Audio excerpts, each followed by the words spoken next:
Harold and the Purple Crayon. One evening, after thinking it over for some time, Harold decided to go for a walk in the moonlight. There wasn't any moon, and Harold needed a moon for a walk in the moonlight, and he needed something to walk on. He made a long, straight path so he wouldn't get lost, and he set off on his walk, taking his big purple crayon with him. But he didn't seem to be getting anywhere on the long, straight path, so he left the path for a shortcut across a field, and the moon went with him. The shortcut led right to where Harold thought a forest ought to be. He didn't want to get lost in the woods, so he made a very small forest with just one tree in it. It turned out to be an apple tree. The apples would be very tasty, Harold thought, when they got red. So he put a frightening dragon under the tree to guard the apples. It was a terribly frightening dragon. It even frightened Harold. He backed away. His hand holding the purple crayon shook. Suddenly, he realized what was happening, but by then, Harold was over his head in an ocean. And he came up thinking fast, and in no time, he was climbing aboard a trim little boat. He quickly set sail, and the moon sailed along with him. After he had sailed long enough, Harold made land without much trouble. He stepped ashore on the beach, wondering where he was. The sandy beach reminded Harold of picnics, and the thought of picnics made him hungry.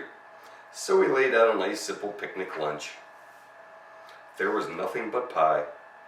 There were all 9 kinds of pie that Harold liked best.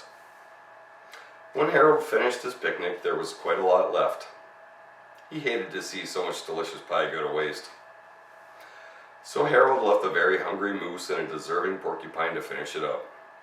And off he went, looking for a hill to climb to see where he was. Harold knew that the higher up he went, the further he could see. So he decided to make the hill into a mountain. If he went high enough, he thought he could see the window of his bedroom. He was tired, and he felt he ought to be getting to bed. He hoped he could see his bedroom window from the top of the mountain. But as he looked down over the other side, he slipped.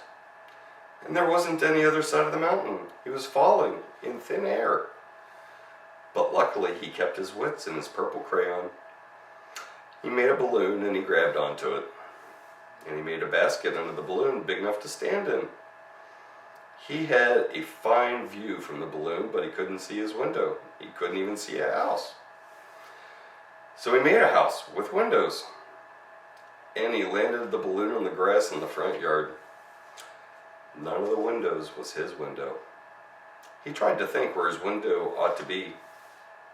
He made some more windows. He made a big building full of windows. He made lots of buildings full of windows. He made a whole city full of windows. But none of the windows was his.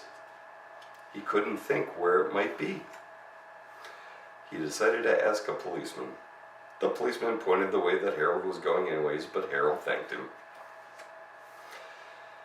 And he walked along with the moon, wishing he was in his room and in bed. And then suddenly, Harold remembered.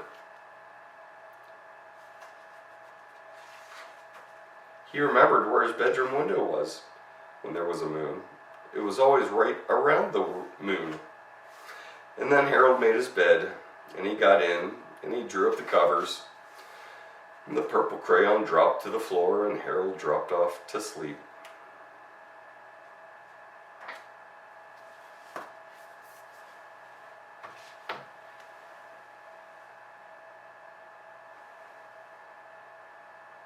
Good night.